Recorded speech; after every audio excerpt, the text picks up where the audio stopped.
Coach, you were 5-79 last year. Why the playoff talk? Well, we made a couple of key trades, and we got the funk. Oh, well, glory be, the funk's on me, Bob. Keep that funk alive. Keep that funk alive. Well, it's 1975, and we'll just be keeping the funk alive.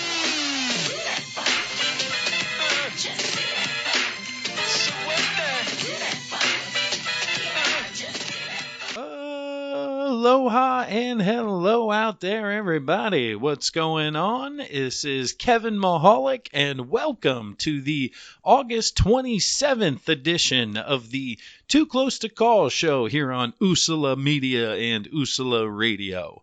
If this is your first time listening, please do me a favor and take out your phones, go to Facebook, Instagram, look up Usula Media, that's USALA Media, or Usula Radio, as well as Too Close to Call, the number 2 both times. We are on all platforms, and today we have a special edition for you. We have a pre-recorded interview with MLB All-Star and Superstar Ryan Pressly. Ryan and I grew up playing ball together, and he was nice enough to agree to come on the podcast and the show for us to do an interview to talk about some of his big league experience and get some behind-the-scenes conversation about what it's really like to be a big leaguer as well as to be traded at the big league level. So it's a heck of an interview lined up for you guys here over the next 45, 50 minutes or so. I appreciate you guys tuning in. Once again, this is Kevin Mahalik with Usula Media and Usula Radio with Too Close to Call. Without further ado, let's jump right into our interview with Ryan.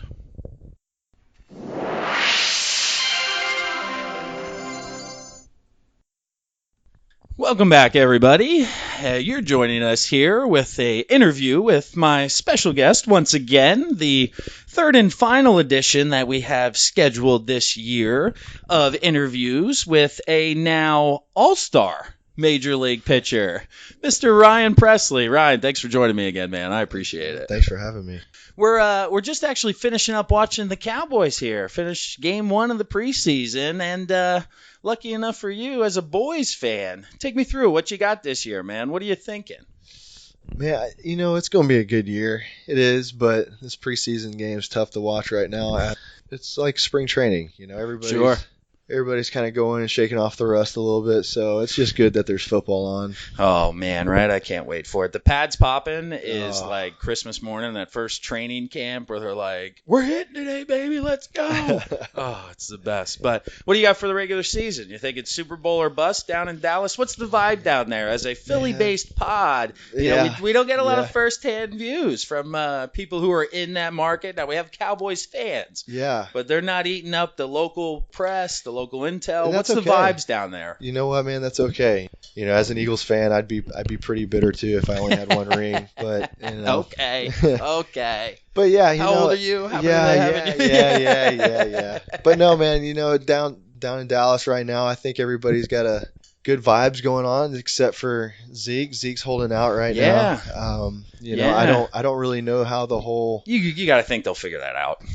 You'd seem to hope so. Yeah. But I don't know how that whole free agency stuff works out. But they got the big 3 down there now. After the Amari Cooper edition, they were a different squad. Yeah. So you think that carries over? I think so. I think Dak's getting real comfortable with them. I think he's going to get really comfortable with Cobb. New OC in the building. Yeah, Kellen Moore running some plays from the bird's nest. Was it Statue of Liberty back in college? I know that wasn't him, but that was the squad, man. They put that one in the playbook. They talk about him all the time and how good he is and how quick he is to do stuff. So I'm actually really kind of curious to see how it's going to play out. That's good intel. See, people would even forget that Kellen Moore's the OC there, now up here. When you said it earlier, I said, that's right.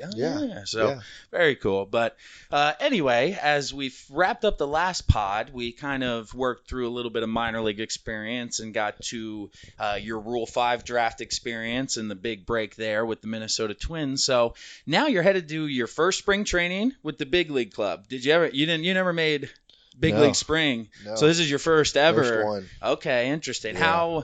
How was that experience? Were you deer in headlights? I was nervous as hell, man. Yeah, I'm sure, right? Yeah, I was nervous. Oh my God. No, it was it was fun, and I was anxious, I was nervous all at the same time, Sure. you know, but the good thing was I was very familiar with Fort Myers because I had spent with the Red Sox. I That's only right. went, Boston's there too. yeah, so Yeah. you know, all the guys that I came up with in the Boston organization, they were right there, and Okay. yeah, So off the field, you had some. yeah, so it was not, it was almost like, That's hey good. man, I'll just see you guys later, you Yeah. know. So it was like, Okay, that helps for sure. yeah, you know, and I was, you know, had some friends that, you know, kind of eased me into the Twins organization, which Nice. was really nice. But yeah, walking into that clubhouse the first time, man, that big league clubhouse, Yeah, spring man. training, that very first time as a rookie, dude, Ugh. you will never ever forget it. And you see the row of lockers, you see your jerseys hanging up, you see, you know, people unpacking their bags and getting their lockers ready. You introducing yourself, Yeah. and where have you played, and That's have I awesome. played against you? And dude, it is one of the most unbelievable experiences I could ever describe. Obviously jealous, It's- for sure. That's so cool, dude. It's pretty Seeing your close. face is cool too. I know you guys at home can't, but he's smiling here, just reliving kind of those Yeah. steps and everything. It's Yeah, real man, cool, and brings that me kind of back. parlays into the next question, which is great. There is, was it spring training or was it during the regular season? In that first year, spoiler alert, you know, you made the team. Everybody, you know, knows that. But was there a welcome to the big leagues moment? You know, not so much a, hey, you made it, kid, but, you know, from a more of a macro level of, like you were saying, of, holy shit, I'm here. Was there one of those Yeah. that you remember? You know what? Throughout that whole year, you know, your whole rookie year, you see guys that but you look up to and that you saw play when you were a kid. You know, like I saw Joe Mauer play when I was a kid. You know, like, and I'm sitting there looking at him right across from the locker room. Wow, this is really happening right now. You know, and then you get on the mound, and about 60 feet away from you, and you got David Ortiz standing in the box. You got Michael Young standing in the box. You got all these dudes, man. Sure. And you're just like, oh my god, like I know you. Yeah. You know, like I played with you in video games. you know, and like Yeah. you just can't, like, you're trying so hard to like not smile, and because you want to get your job done. Like, Sure. That's the first thing, but everybody's thinking about, like, that's so awesome. Sure. That's so awesome. So you mentioned David Ortiz there. Do you remember the outcome of that at bat? Or maybe not that one specifically, but do you remember your first strikeout or your first home run given up? Does one of those stand Yes. out more so than the other? Both of them. Okay. Both of them remind me really well, actually. You know, we'll start with the worst. My first home run I gave up to his name was Jorge Polanco, Okay, yeah. and it was the first homer he had hit in 2 years. And you know, and it was like, man, that really just happened. Yeah. You know, but he got it. If you're going to do it, you might as well, you know, hey, like this one's for you, Jorge. yeah, he got it. Okay. But my very How far in was that? Was it early? I think it was like probably May. Okay, good. Yeah, that's Yeah, good, because I yeah. didn't know if it was first outing, first Yeah, week, no, you no, know, no. hey, welcome, Rook, you know, Yeah, thanks no. for... No. Okay. So No, first strikeout or... My first strikeout was Torrey Hunter. No, there you go. Yeah. Future teammate as well, right? Yeah, and unbelievable person. Yeah. Just all around, just good people, and you know, and you sit there and you want to kind of talk to him, but So you're did you like- guys talk about that at a future point at all? Was there... I think I might have mentioned it in passing. Okay. However, I said it while I was walking by him and kept walking, Okay. and I don't think he really heard it. I but... gotcha. But it felt good. Yeah, Still felt I got good. it off my chest. Yeah, still felt good. Well done. Well done. But first win. Where's your first win? Fenway against the Sox. Oh, baby. Yeah. Okay. Fenway Park. How'd that feel? It was unbelievable. Yeah. Yeah, you know, and it was against some of the guys that I knew, you know. And, Okay, yeah. You know, Bogarts was up there at that time. That's you know. right. Yeah, that was the old squad. So Yeah. a little extra icing on top there. Very cool, man. Yeah, it was really really cool to be out there, and you know, I could kind of see it playing out too, and I knew that I was going to have to eat some innings. Right. And I just happened to eat the 4, 5, 6, 7 inning. Hey, man, you only got to throw one pitch at the right time to get a Yeah. W, baby. Yeah, that's true. Did That's that a the couple beauty of times baseball. too. You Yeah. did that a couple of times. Oh, man. So all of 2013, you stayed in the major leagues because of the Rule 5 process. Yeah. They need to keep you on the roster for the entire year, and thus it finalizes the transfer of your rights. Yeah, for there's a lot of lack of a better word, if that makes sense Yeah. to people listening out there. But they can send you back, and it's just a whole nother process that we won't get into right now. But it's so the next year, though, Yeah. they're allowed to then send you to their own yes minor league system. Once I completed that year with the Twins, they have my rights right from here on out. Okay. So you're kind of back the next spring in a battle for your roster spot. You're no longer kind of have the Rule 5 aura with you and things like that. Gotta make the team on your own now. Sure. Nothing's gonna help you. Yeah, and I know people who have looked at the history, you were up and down for the next couple of years there. Mm-hmm. So kind of take me through mentally. We don't have to get into specific examples, but how you deal kind of with that aspect of you're up for 2 weeks, then you're down for 10 days, you're up here. I mean, we see it all the time across everybody. Again, local to Philadelphia, the Phillies constantly, he's down 10 days, reliever, then he's back up. Yeah. You can send him down, up as many times as you want. How do you deal with that literally as a person? Not as a robot, which we see you as sometimes through the statistics on the computer. Yeah, man, it's a grind, especially for the guys who go up and down.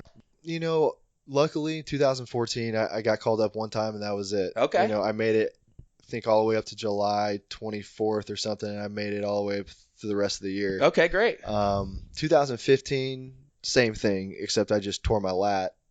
Oh, yeah. So 2016, broke with the team all year, but 2017 was the up and down. Okay. And that was the mental grind of back to Rochester, Minnesota, back to Rochester, Minnesota. Gotcha. And it's just like, oh my God. Yeah. When's the off season? Right. So that's good. So you didn't do it as much as I probably let in there. Yeah, way man, without doing that. But we'll go in order there. We'll come back to 17 going up and down. But you touched on the injury in 15. Yeah. Which I had forgotten about until you just mentioned it. Yeah. The process of returning from an injury at the professional level has always been kind of a curious case for me because it's not fun. Yeah, I don't believe you had surgery. No. Did they send you to remote doctors to do rehab? I know you do it in high school. You go see the trainer down at the end of the hall. You know what I'm saying? So I'm kind of curious as to how the whole process plays out. You can kind of go do your own thing if you're like a Verlander or a Greinke. You can kind of go do your own so even thing. The more established do their own. Okay. However, if you're a rookie or a guy that's just got a couple years, and they might send you to Florida or Arizona, they have their own guys have their hands on you. Okay. I tore my lat off the bone, and it sounded like a pair of ripped jeans. Really? Right next to my ear. And I was throwing noise that day. Yeah. 97, 98, touching 99 every once in a while. Any correlation there, you think? I know some people see he's throwing hard, he must be loose, and it's like, how? It usually happens when you have guys who blow their elbows out, or because muscles tighten up around it. When they tighten up, they get stronger and tight until they pop. Okay.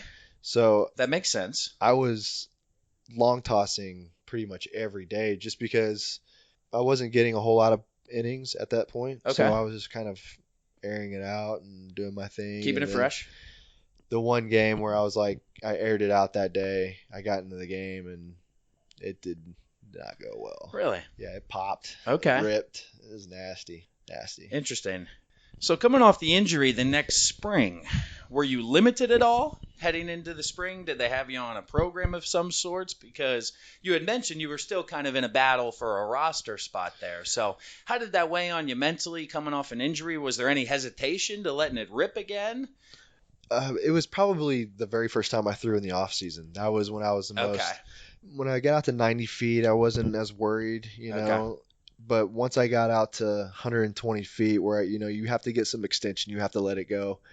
And I was like, all right, well, we're going to find out. Here goes nothing, let it go. And it didn't hurt, and I was like, as soon as I got past that feeling of it not hurting, I was like, all right, I'm good. Okay. I'm good. That's so good. I went into camp. My velocity was up. 2 or 3 ticks. I was normally like a 93, 94 guy. Okay. And then it's going into the bullpen too. Your velocity always is going to spike. Sure.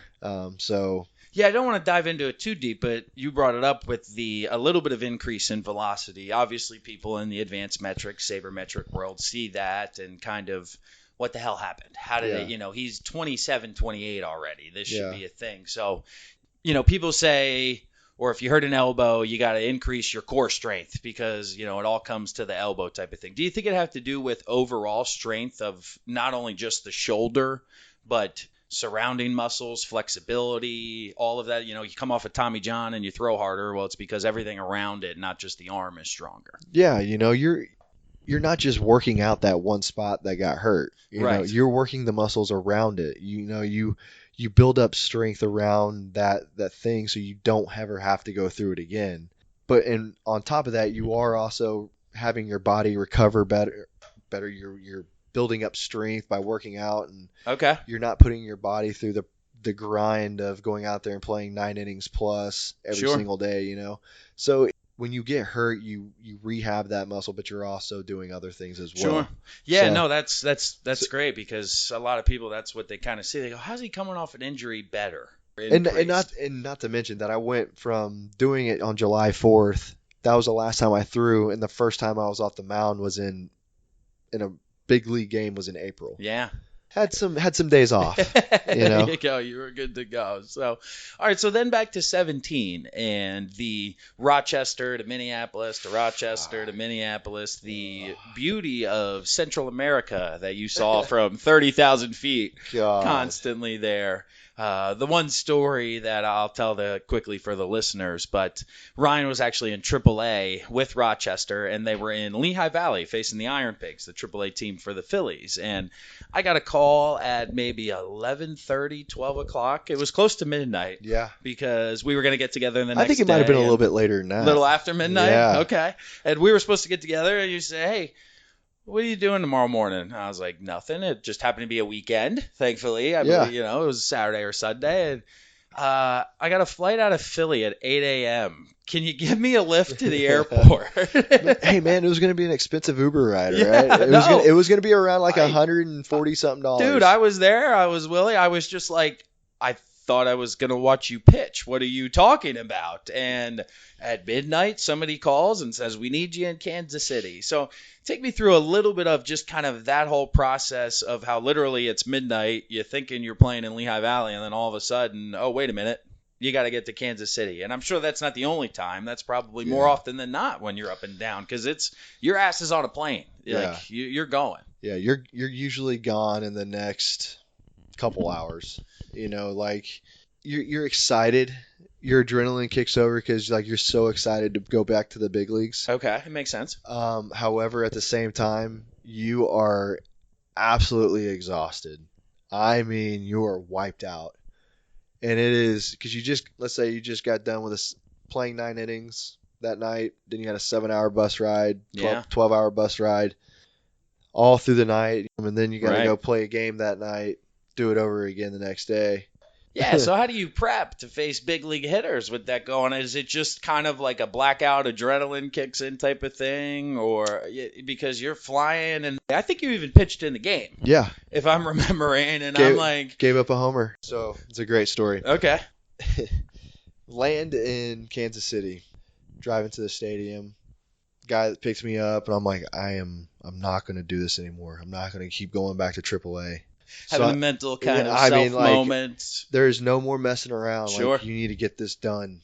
Get to the stadium. I'm all hyped up to see everybody. I'm saying what's up to the guys, and sure enough, phone rings. It's a doubleheader anyway, so I'm probably gonna pitch in one of these games. Phone rings, press get going, tossing. First guy I face, I walk him. God bless it. This isn't how this isn't how I wanted to start. This isn't what we talked about. This is not what we're trying to do, Ryan. Next guy, Alex Gordon, homer.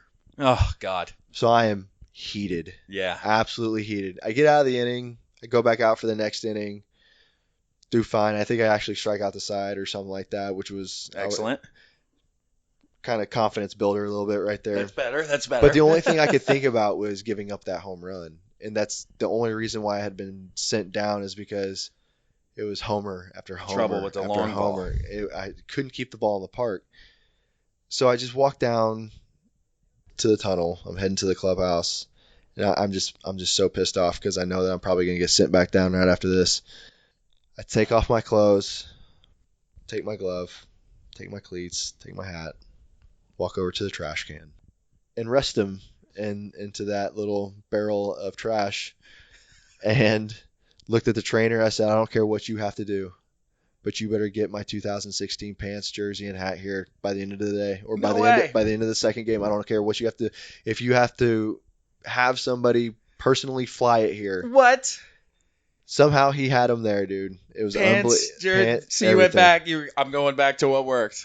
I ended up going on I think I had like an ERA from that point on. I had like an ERA of 2.7, 2.9 or something like that. So that's how superstitious baseball. I was gonna say, but you're not a superstitious person. If you remember the last pod we did, I don't have any. I don't think. But I was so over it. I was like, I'm burning this glove. Oh my god! I'm burning so you got a new glove, fresh everything, fresh. It was like feeling good. It was like a fresh start. Well, dude, and that obviously springboarded you into 2017, which was a hell of a year for Ryan Presley. 2018. Yeah. So that springboarded you into 18. Which was a hell of a year. Yes, and that was the Garvin Alston. He was the guy that kind of unlocked the whole thing. Who is that? He was a pitching coach for the Diamondbacks for a while. He ended up coming to us, and he was really excited to work with me, and told me that he's like, if we can get you to throw your breaking ball for a strike, this game is gonna be so much fun for you. And I was like, remember how it used to be fun? Yeah. Well, we could do that again. Yeah. That's exactly what happened. I was like, all right, whatever, man, whatever you say. Like, this is during like Twins Fest where all the fans and sure. Spring training rolls around. You know, I'm all jacked up being spring training. Get to show Garvin, like, hey, man, like, 8th inning guy here. Let's go. 9th inning guy, maybe. We don't really have a closer. Yeah. Jobs are available. No, we did. We had Fernando Rodney. We just signed Addison Reed, so I was trying to be a 7th, 8th guy with Addison. 7th, 8th guy with him. And get called in the office. I'm like, God dang it, I'm in trouble already. You know, like, what the hell? And it's Garvin. He goes, what do you want to work on this spring? I go, I want to work on fastball command. You know, this is what I really need to work on. He goes, no. We're going to work on your curveball. All right. That's another guy telling you that, right? He goes, we're going to work on your curveball. I'm like, all right. I get into camp, and I remember being, I think it was against Toronto down in Dunedin, and bases were loaded. It's a 3-2 count, and I have a chance to throw a curveball right here. And I'm kind of looking at the dugout like, do I do this right now? Like, do I throw a 3-2 banger in spring training, like with the bases loaded? Like, what's happening right now? That's the only time to throw it. So I'm like, all right, let's try it. I ended up walking Russell Martin, walked a run in. Gotta do it though, man. That was the only run I gave up. Came out, and I'm down in the dugout. I'm kind of mad at myself. I wasn't able to throw it for a strike because we're all hard on ourselves. Sure. And Garvin's just laughing because Molitor comes up to him and goes, hey, what the hell's he doing? How's he throwing 3-2 breaking balls in spring training? He goes, don't worry. At some point, he's gonna need this. Yeah. and dude, it was right. Got to learn to fail, man. He kind of like springboarded the whole thing into, hey man, like you have this serious weapon here. You need to start learning how to use it. And then that was the whole, my name started getting bigger and bigger and bigger, and it was getting wild. Yeah, man. It really was. So that leads us into July and ultimately the trade deadline. Now, once again, take me through your point of view with the media. Are you aware of rumors? Your name's being flown around. You just said your name's bigger and bigger. So you can't avoid it in 2019. No. Or 2018. Yeah, 2018. Even, either way. I remember we were in Toronto, and Logan Morrison was on the training table, and I just getting stretched right next to him. And he just goes, oh, it's you. I'm like, what? What are you talking about? And like, usually, like, we have MLB Network playing throughout the clubhouse. Sure. And it was like highlights of me throwing and like names to be aware of. And I was like, what's going on? Like, right. This is like the very first time like I'm really like actually this is starting to pick up steam now. Sure.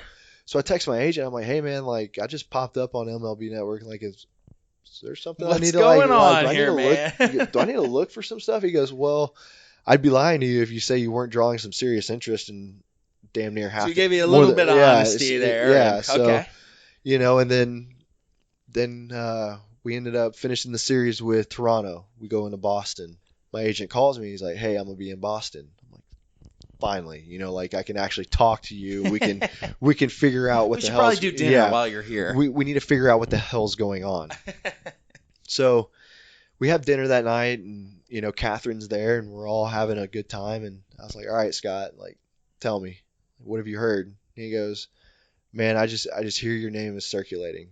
That's all it is just rumors, because front offices are not going to give it up. They might leak some stuff, but they're not going to really give it up. I was curious there because they talk about what's the agent's play, what's the owner's play. And so I'm sitting there and I'm at my locker, and all of a sudden I kind of see media starting to gravitate towards me. I'm like, there's something going on right now. What happened? Like, you could start to see like trades are going down, and you look across the room and it was Eduardo Escobar gone, Arizona. So everybody's like, damn, like Esky's gone now. Yeah. Like off to go play in Arizona, and like, damn, that's a teammate. You spend so much time with this guy, and now he's gone, and it's weird. It really is weird. Next thing you know, and I see Ken Rosenthal. Okay. In the locker room, and he starts walking up to me. Like, oh God. Oh God. Hey, Ryan, have you heard anything? Has your agent said anything to you? Can I get your agent's number? I'm like, sure. Yeah, I think you actually already have his number. But thanks for asking, Ken. Yeah, but go ahead. I don't know what's going on. He goes, okay, I was just coming over here to see if you had any idea. So as soon as he walks away, I text him. I was like, no, Ken Rosenthal just came up there, said something to me. What do I need to do? Right. He goes, yeah. He goes, I think something's about to happen. So later throughout the game, I'm realizing situations usually which I pitch in, I'm not warming up. I'm not getting hot, getting ready to go in a game. Like, something's got to be up. Right. Ninth inning rolls around. I still haven't thrown. It's a tie ball game. Close game. Still haven't thrown. 10th inning.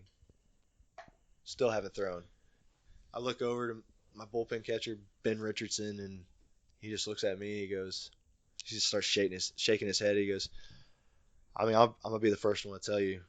I mean, I'll see you wherever you are, man. I'll see you later. I've seen this a time or two before, man. I was like, shut up. I was like, seriously, like, it might honestly just be a coincidence. We really have no idea. Get to the clubhouse. Garvin, come here. Oh, man. Yeah. And everybody sees it. Sure. Everybody sees it, like. Well, everybody's probably assuming, like you, why the hell haven't we used Presley? Yeah. So, the seed is planted. Yeah. So they see me walk in. It's Thad and Derek on the phone, and it's Mahler and Garvin. Thad tells me, he's like, hey, you're going back home to Houston. We just traded you. We wish you the best of luck. Hope you have a very successful career down there. They're good people. They're in good hands. And you're going to a good organization. You're going to go play in the postseason this year.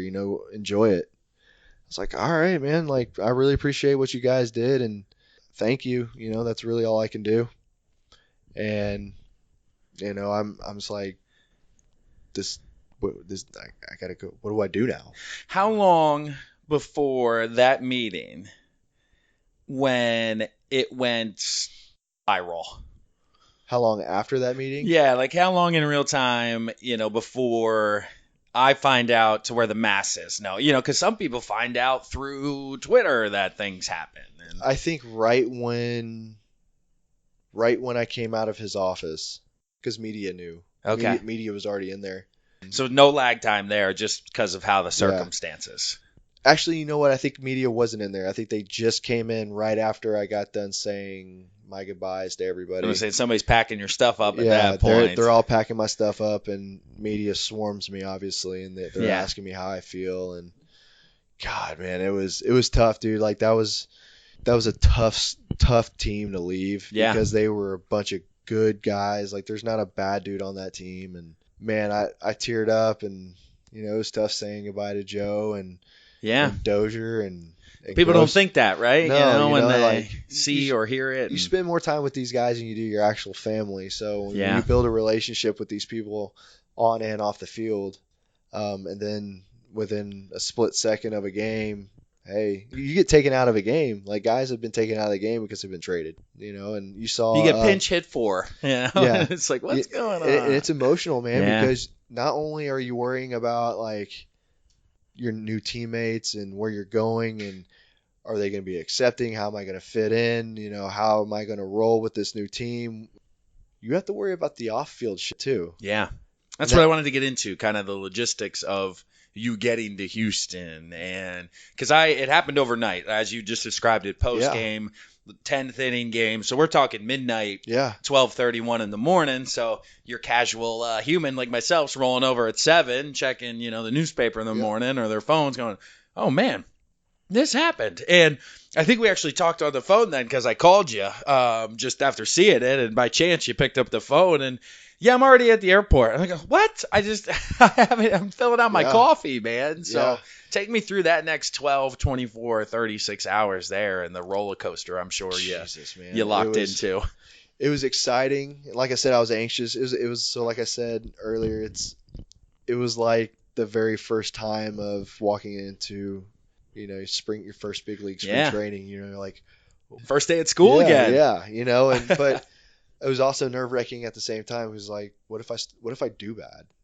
Like these fans are gonna boo me. My teammates are gonna hate me. Like, that's such a great sentence to have mentally to yourself. But what if I do bad? Yeah, it's like, damn it, I can't do bad now. Like, God, I hope I do good. Now there's pressure. Yeah, and I got to show off for my teammates now. But it was. It was tough, man, because thankfully I have an amazing fiance who, and her friend Nikki they were unbelievable. I was on the next flight out. Once I packed my stuff, which was probably 7 in the morning. First flight out. So like I said, my agent was there. Catherine was there as well, and so was her friend Nikki, and we all went to dinner because we had to process what had just happened. We were like, let's all go just sit down and talk so we can kind of get our bearings a little bit. Once we did, we went back to the hotel room. I had to wake up at 5 in the morning. So, you didn't get any sleep. Even if you tried to sleep, there's no way. Maybe 4 hours of sleep. I packed my stuff and I head to the airport. Kat's staying there. She is actually booking a flight to go back to Minnesota. Because she's got to go pack up life in Minnesota. And you have, I believe, an animal or two there. We got 2 dogs. Don't know Dad just got traded to Houston. And people don't realize is that's another thing, too, is like, hey, man, like half my stuff is still in Minnesota. Like, we don't, as the Astros, we don't go back to Minnesota to play them. How am I going to get my stuff? And usually you have, like, one of the clubhouse guys go and pack it up and send it. But I was like, I can't have somebody send my dogs to me. I can't do that. I'm not going to. Wild. No. And those dogs are my life. Yeah. You got it for sure, dude. And that's, again, the shit that, a fan, it's not, I wonder how his dogs are going to get to his new town type of thing. No, but it was tough, man, because I'm trying to figure out where to go, what to do. And then Kat's trying to figure out where to go and what to do as well. So, but she flies home. She pulls a red eye to Philadelphia and then goes straight to Minnesota. Packs the entire apartment that night. Grabbed the dogs and put them in the truck. Dude, they drove 13 straight hours. Wow. Didn't stop. The only time they stopped was for the dogs to get out, go to the bathroom, and for them to eat and do their thing as well. Standard. And they just kept driving. Well, in that meantime, she got a house fully furnished, cable internet set up, garage, parking, everything done. Oh, and like that was on because she was staying there and I had to go. So like I said, she's driving down. We have one game in Houston. Okay. And then I'm off to Seattle, San Francisco, LA. And then you're on the road. I'm on the road. Oh, man. Kat gets to the apartment or gets to the condo, townhome, whatever you want. She gets everything set up. She's on the next flight out to LA to meet me because I'm like, hey, I kind of need you out here. Yeah, right and I now haven't because, seen you. I don't know I don't know anybody on this There's team. a lot so, going on. I would love for you just to come hang out with me. Right. You know? Like, I need a friend.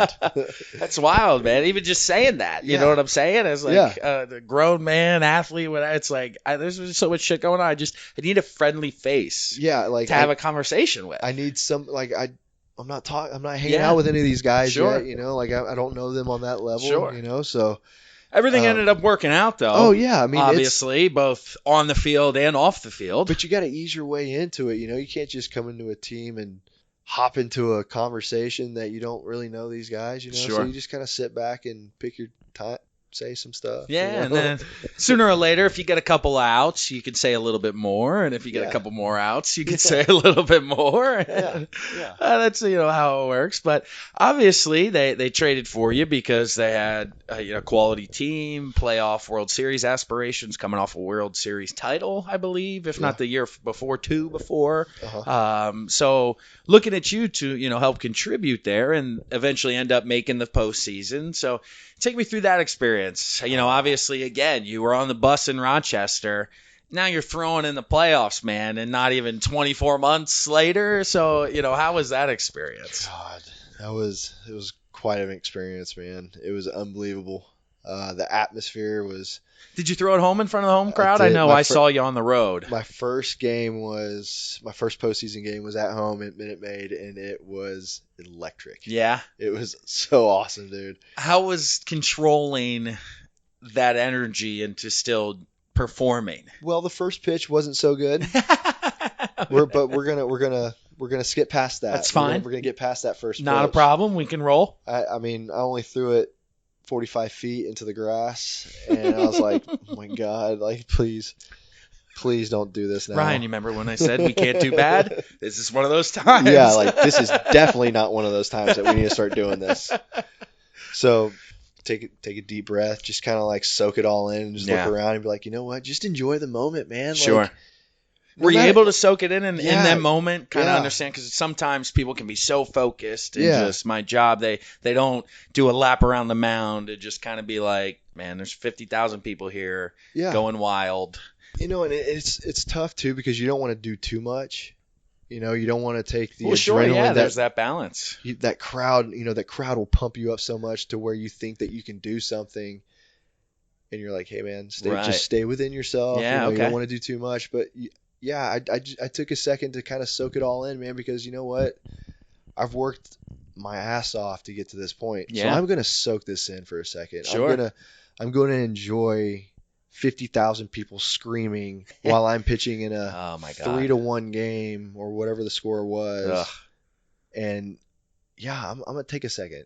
And then I'm going to lock it back in. Clear the mechanism. Yeah. Are you one of those guys at all? No, do you have an internal kind of click or song or happy place, Happy Gilmore? How do you? No, I'll talk to myself, but like not where I'm usually mouthing. It's usually in my head. Sure. And sometimes I'm like, it'll be like, how did you lay off on that? How did you not swing at that pitch? Sure. Or oh my God, he just missed that. Right. Thank God. I'd say clear the mechanism. Everybody knows the For Love of the Game reference for Kevin Costner, and it kind of just woo, woo, woo, woo, yeah. And he gets in the zone. So I didn't know if there was one I kind of say this or I breathe like this, type of routine for you. But everybody, and you're one of, you've talked previously in the pod about sabermetrics and analytics, just more of it's my job. This is what I do. There's kind of nothing fancy to it. No rocket science, but there may be a little bit of science behind it. There's got to be. I got to get something out of you here moving forward, because from 2018 into 19, you set a major league record for straight scoreless appearances. God. I believe it was 40. Yeah. Is that 40? You didn't want to get to 41, or like what? You were done? You know what? I was over it. Okay, but how do you, because it becomes a thing. It's clearly out in the media. Even when you get close, it's like a hitting streak in anything. Like, this is happening. People start to realize it. Right. So at what point did that happen? And then when you get to high 20s, low 30s, and you can kind of see the record, but it's still kind of out there. How did you mentally deal with the media more coming at you and maybe friends texting you a little bit more and, a few more phone calls? And how did you kind of keep your inner zen there, man, to get to 40? It was frustrating. Golly. Usually it was probably around like the low 20s is when it started picking up steam. Okay. And it would probably be like every 3 That's wild, man. That's just about halfway. Yeah. I was getting close to breaking one of the Houston records. Okay. So like some of the Houston media started picking up on it, and then it started growing a little bit more and a little bit more. Yeah, man. And so it should. Yeah.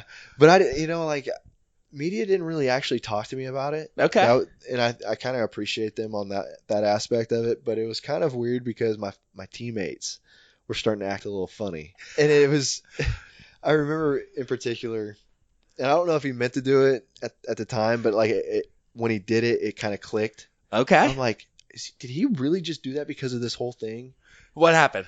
And I was standing out there during batting practice, and I usually kind of just kill grass on my own. I usually stand out there and just watch fans get peppered with home run balls. There you go.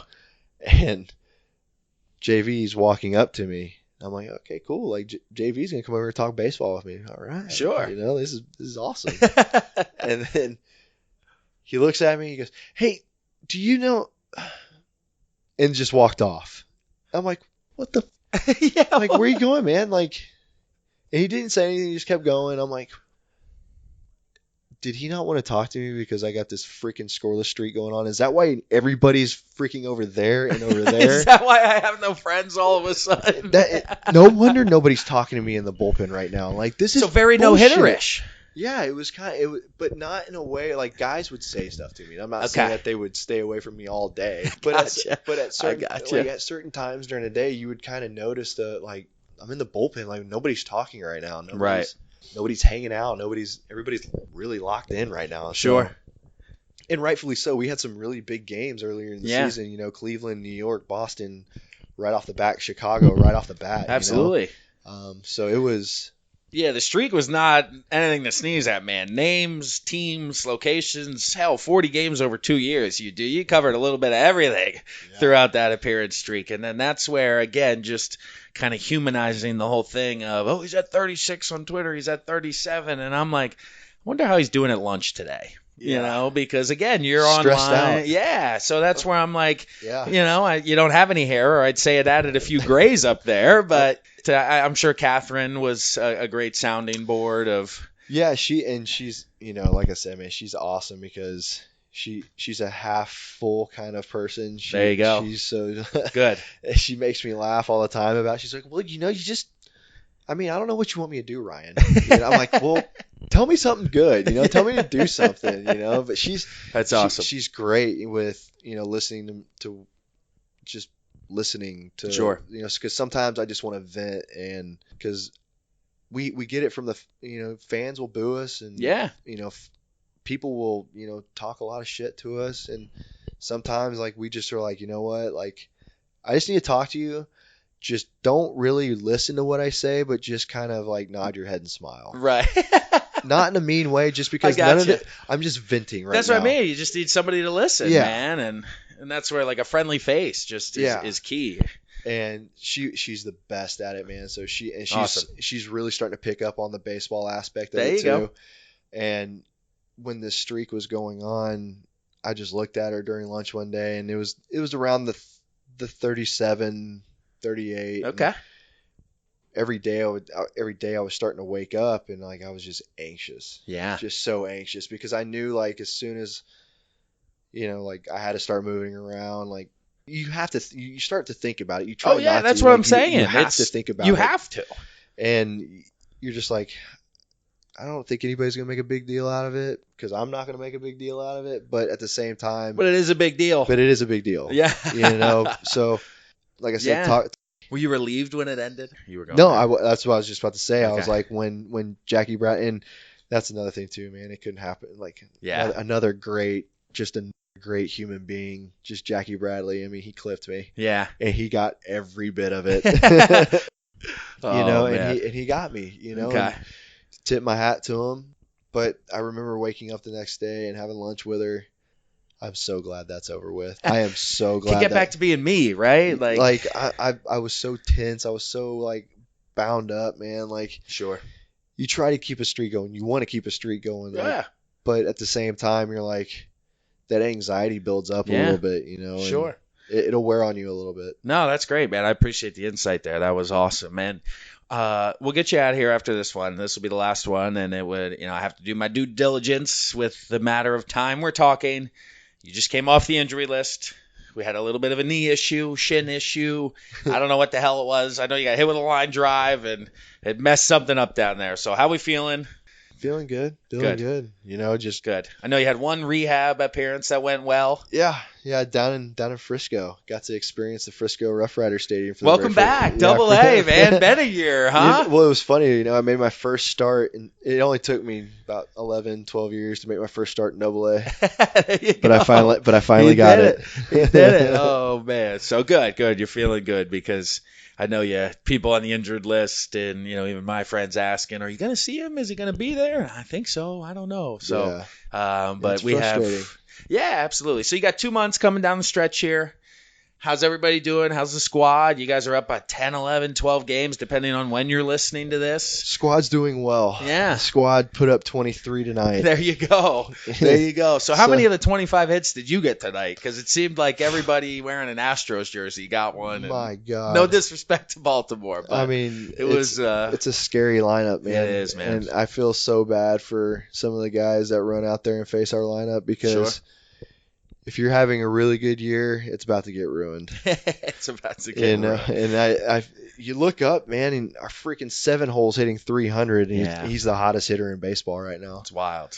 Not to mention that Alvarez is breaking records that Albert Pujols set. As a rookie. Those are names. Another grand slam tonight from him. And and not to mention that our rotation's absolutely a joke.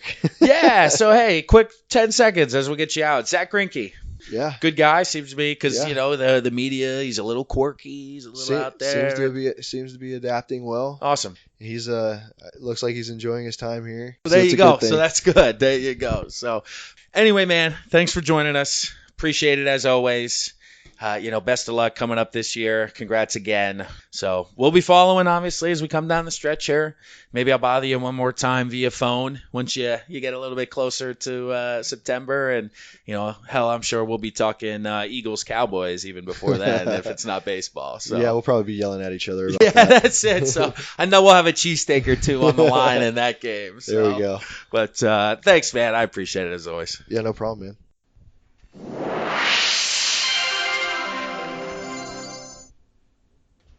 What an awesome conversation that was with Presley right there. Ladies and gentlemen, once again, welcome back to Too Close to Call here at Usula Media and Usula Radio. I am your host, Kevin Mahalik, and that was my conversation with Ryan Presley, all-star reliever of the Houston Astros. A brief update since this conversation happened about 8 or so days ago when you're listening to this interview. Ryan has since gone on the injured list. He's actually going to have surgery on his right knee and is scheduled to miss the next 4 to 6 weeks. I was able to talk to Ryan, and his surgery was recently scheduled, and it is a minor procedure where he's hoping to be back by postseason play. They are coming up with about 5.5 to 6 weeks left in the year, depending on when you're listening to this, and that 4 to 6 week timetable certainly lines up with getting him back right before the playoffs, so he'll have a few opportunities to get in there, hopefully before they get thrown right into the ALDS, with Houston on pace to win the American League West and get that bye or advance into the second round and miss that wild card game. But once again, I just want to take the time to thank Ryan for sitting down with me for about 45 minutes there in Baltimore a few weeks ago. Hopefully you guys liked the interview. If you have any other guests that you guys know or want to get on the show, reach out to me, reach out to them, put us in touch. We'd love to have them, give you guys more awesome conversation about what happens behind the scenes at the major league level. But that's it for this week's episode. Once again, here at Usula Radio and Usula Media on the Too Close to Call podcast series. I am your host, Kevin Mahalik. I appreciate you guys listening. have yourselves a great rest of the week, and I'll talk to you next Tuesday. Peace. Coach, you were 5-79 last year. Why the playoff talk? Well, we made a couple of key trades, and we got the funk. Oh, well, glory be, the funk's on me, Bobble. Keep that funk alive. Keep that funk alive. Well, it's 1975, and we just be keeping the funk alive.